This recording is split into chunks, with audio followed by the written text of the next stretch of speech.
Hello guys, how you doing?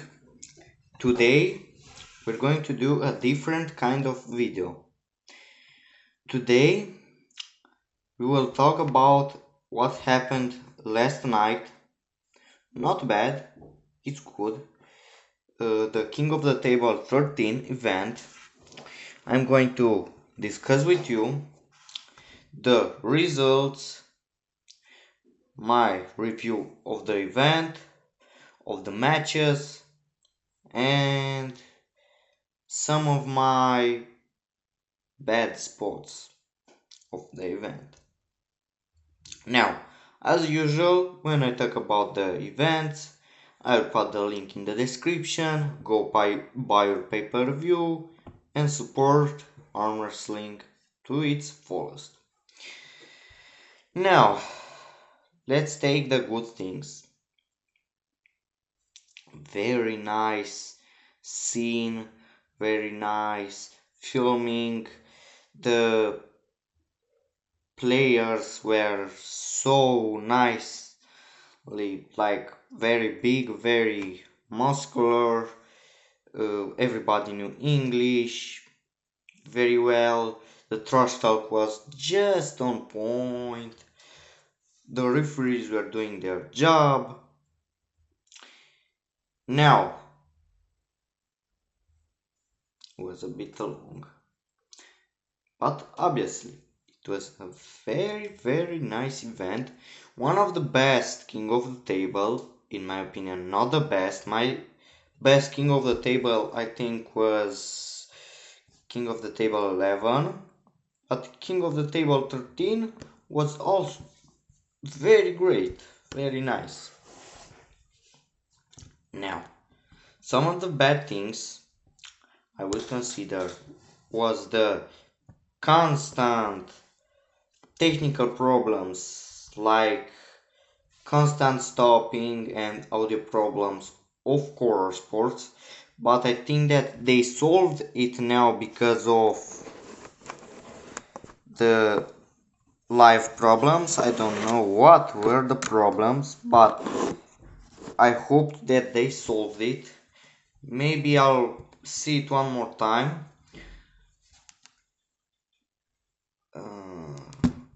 Good.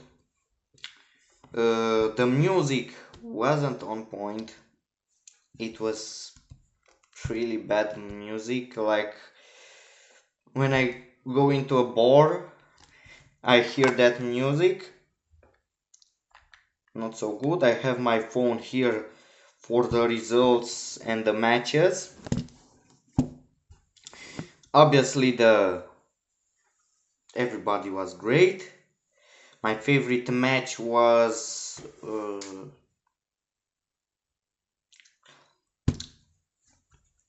Levan Saginafili versus Jericho the Rat.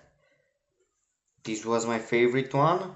Obviously, the Georgian Hulk win. And let's finish with the bad points. Again, pay-per-view in the description. I paid like $25 for it. Not so expensive. It's worth. I watched it for 5 hours. And yeah. Now, let's get into it. So, the first match of the night, obviously, all of them were the best of 7. Who takes the first 4 rounds or 4 rounds wins the match, and they can obviously agree to pull more. After, let's say, I win 4 rounds, I and my opponent can agree to pull in the other 3 rounds and see, maybe let him win, who knows. So let's see. The first one was Kevin Falco versus Jose Moranto. Now, I think that Jose Moranto was a bit cocky. He was a little bit. He was believing too much in himself. Obviously, he won 4-1, but I think that there was a little bit too much. Like he said, I am the best hook puller in America. I will let him come inside with me. He have no choice. What are these? Let the crowd say good things about you. Do not make stupid assumptions if you don't know. Maybe there are other pullers in America, like Devon Lorot. He will kill him. He does not have any chance. So yeah.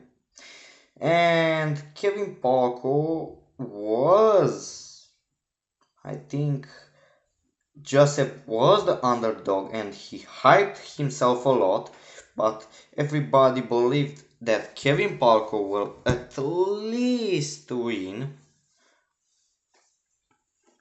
2 to 3 rounds. So we have the first round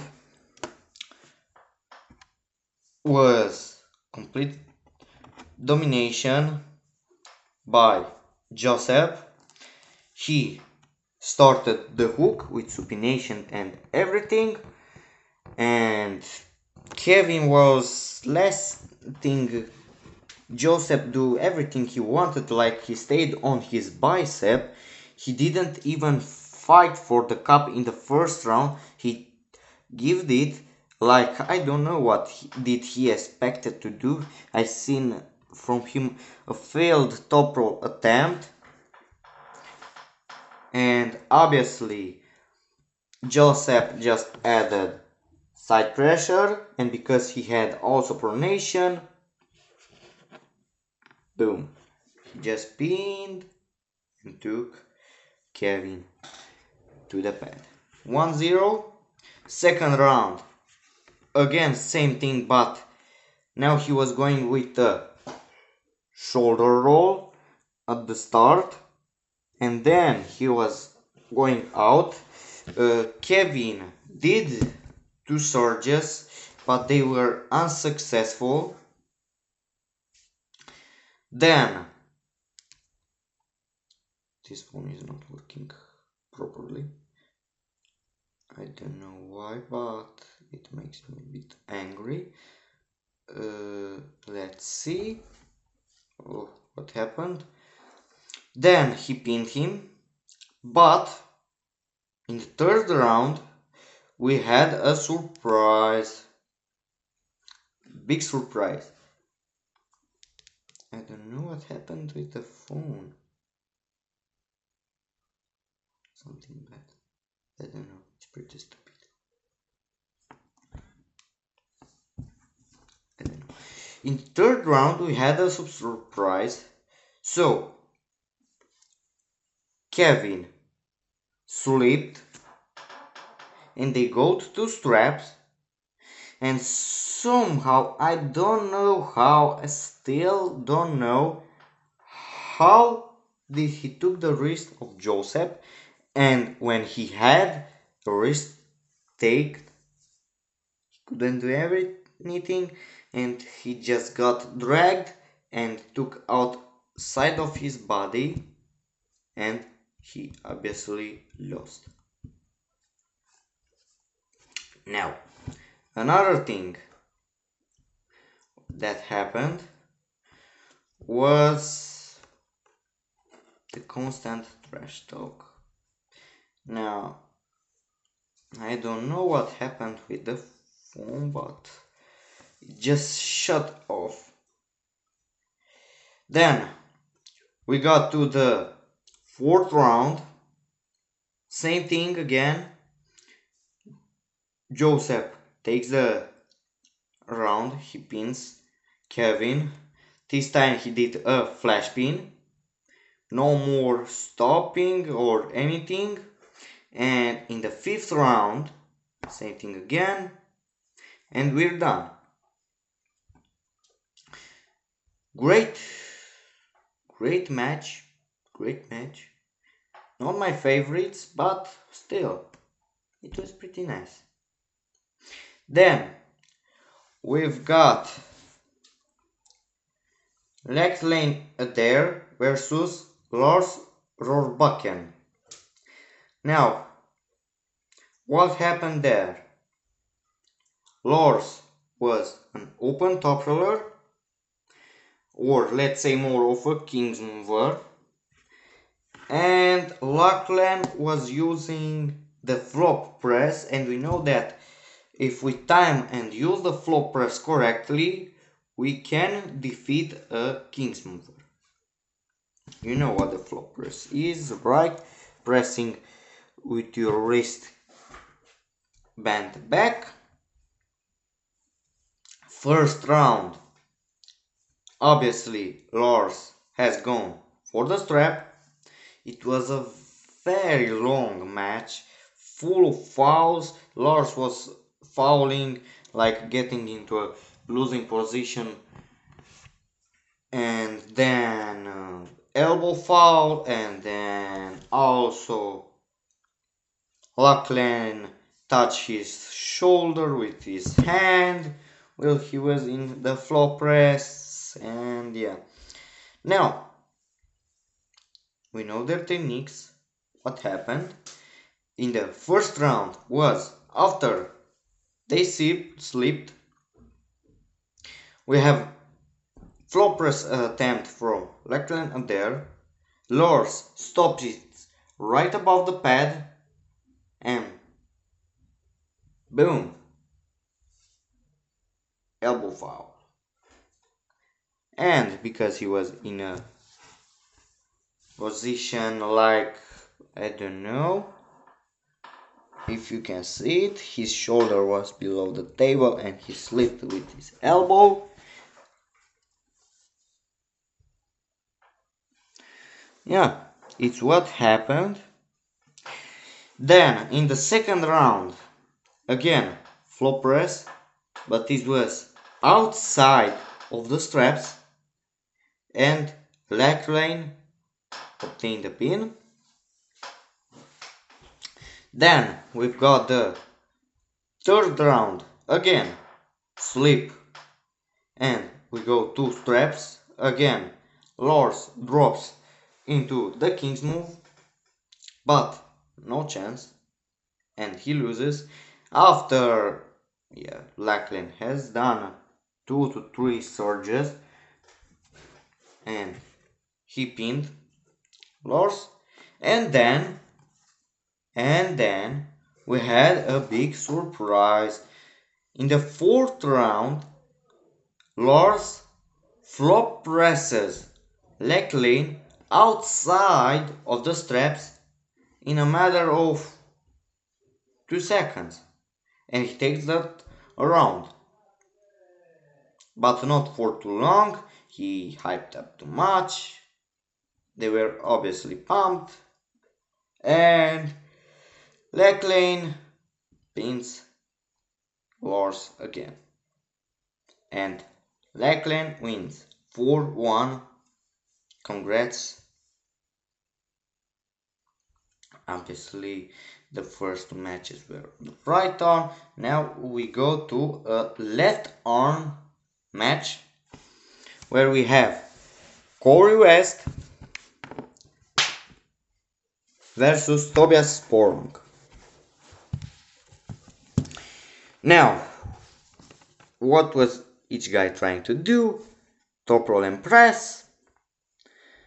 Tobias was trying to stay as much outside of the straps. Corey West was trying as much to go into the straps. What happened in the first round was Tobias just flash top rolls Corey to the pad very fast. Second round, again, same thing, only faster and better. Then in the third round, Corey manages to get the slip, and after they go in the straps, he just purely drags him down to the pad with brute force, and obviously Corey wins this round. Then the second round, fourth round, we've got again Slip, and finally another pin from Corey West.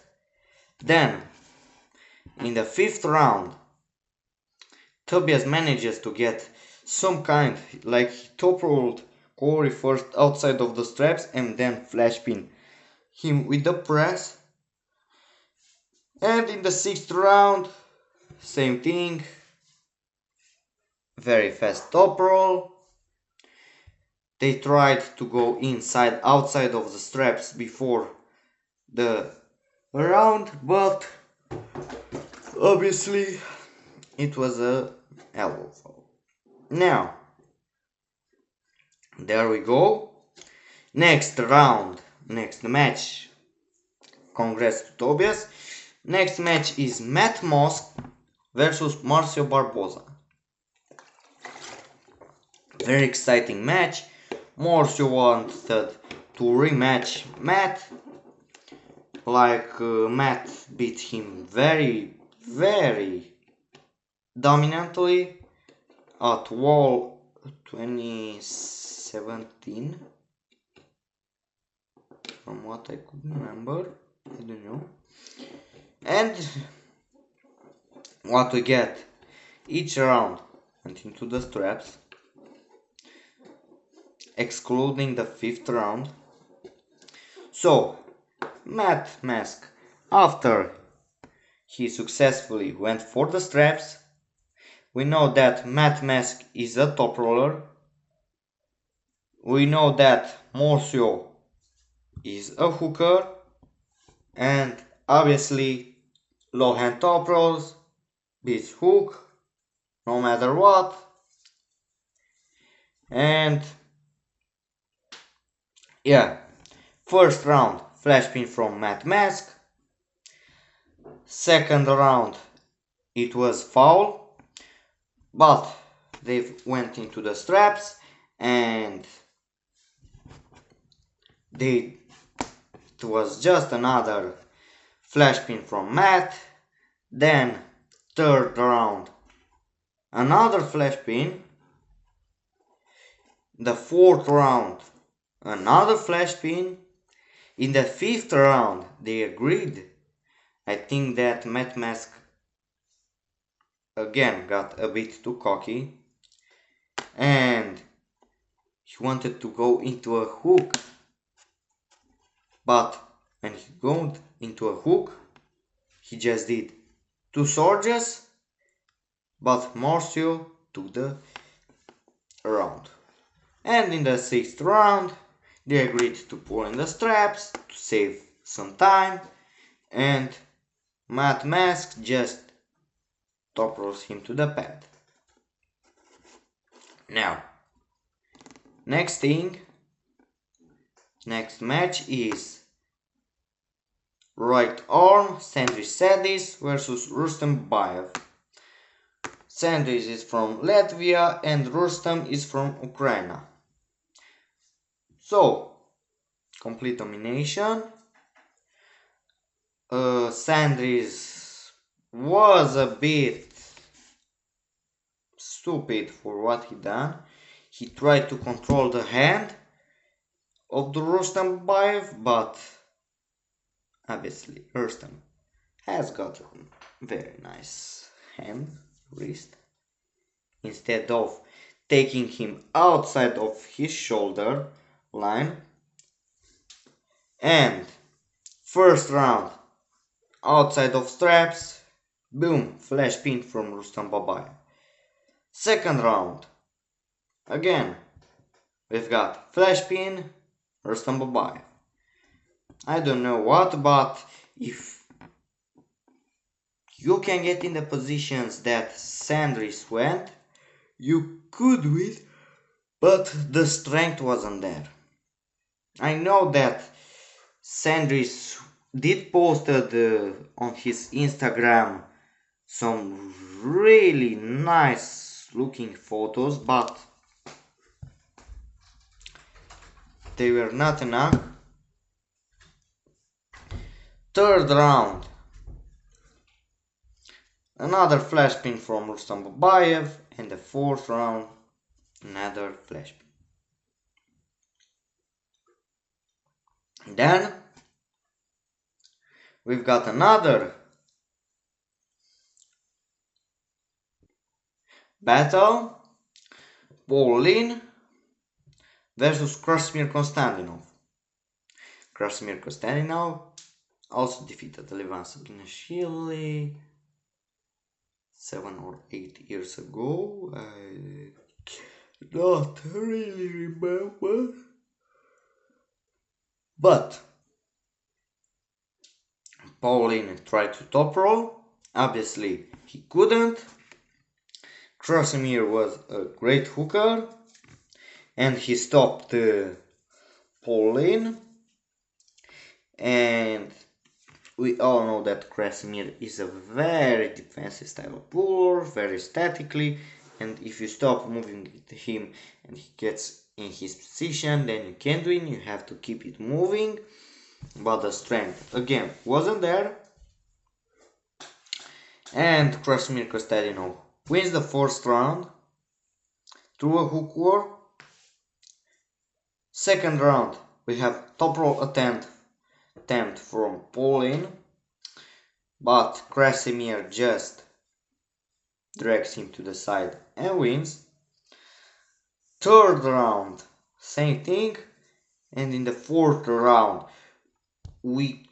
I thought personally that Paul will take that round, but Krasimir incredible stopping ability just stopped him like 3 inches above the pin pad. It was a great performance. Then we've got the next match, which is again on the right arm. There were no more matches on the left. We've got Dave Chaffee versus Gabor Bota Dukat. Now, we all know how strong Dave Chaffee is when he's healthy. And the Gabor Bota Dukat, everybody thought that he won the pro, he won seniors at WOF. But doesn't matter. The strength level at King of the Table and East versus West is very, very big. Like here is WOF and here is King of the Table. You can't even see the level. Again, they slipped in all rounds, and Dave Chaffee goes for the top roll with side pressure, with his wrist a bit back, pins Gabor first round. Then second round, same thing, and in the last round, third and fourth, same thing, complete domination by Dave Chaffee. Then we've got the match for the Women's Open division, super heavyweight division. Gabi Vasconcelos from Brazil and Barbora Bashchova from Slovakia.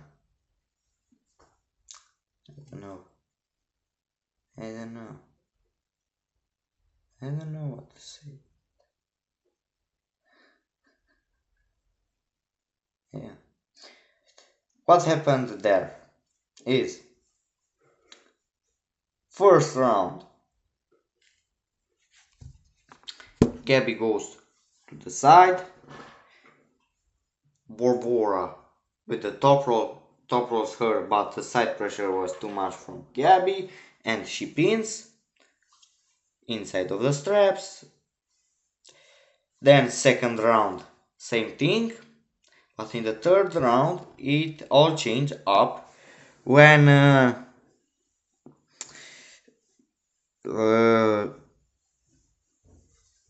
Gabby kind of tired herself out a bit, and she go to the side, but Borbora managed to get a stop, and from there she pins. Fourth round, Borbora doesn't wait anymore, and top rolls to the side takes the fourth round. Fifth round and sixth round, same thing, but the sixth round was a bit of debate, I don't know, on the elbow falls and the other things, but we have Borbora as the winner. Then, one of the most anticipated matches of the night, for some it was the main event, for others none. We've got on the right arm Brian Shaw versus Eddie Hall. So, the winner was 4-2 to Brian Shaw. So what we've got? First round, a lot of debate. Eddie Hall does a lot of trash talk. But what happened is Brian Shaw, I don't know, in the setup he lifted his elbow and he got a foul. Then I don't know, he got 2 warnings for moving in the referee's grip, and win for Eddie Hall the first round. Now what happened in the second round? Obviously they didn't want to go to the straps, and there was a ton of trash talk in here. So what happened? Second round, Brian Shaw holds on and top rolls forcefully with a bent back wrist, pins Eddie Hall. Third round, same thing again, but only much more aggressive. Then on the fourth round, Eddie manages to get the slip, goes inside of the straps, and goes Todd Hutchings style with a bent back wrist, and goes to the side and pins Brian Shaw. We all thought that Brian will win dominantly. And in the fifth round and sixth round, again pins from Brian Shaw. He has insanely strong arm and wrist. If he would have the technique, he would be great. And here we go to the main event. Jerry Kadorat versus Levan Saginashvili. Obviously, Jerry didn't even get to flop his wrist. And first, second, third, and fourth round, Levan pins, takes the win, and remains the undisputed champion of the world, honestly. Now, if you guys liked the video, give me a like, subscribe to not miss any more information, share with your friends, and comment down below if you think something is wrong or I mistook something. Again, it was a hard day and it was a long event. It was very much to come from there, but obviously. Nice event. As again, stay strong and love arm wrestling. See you next week.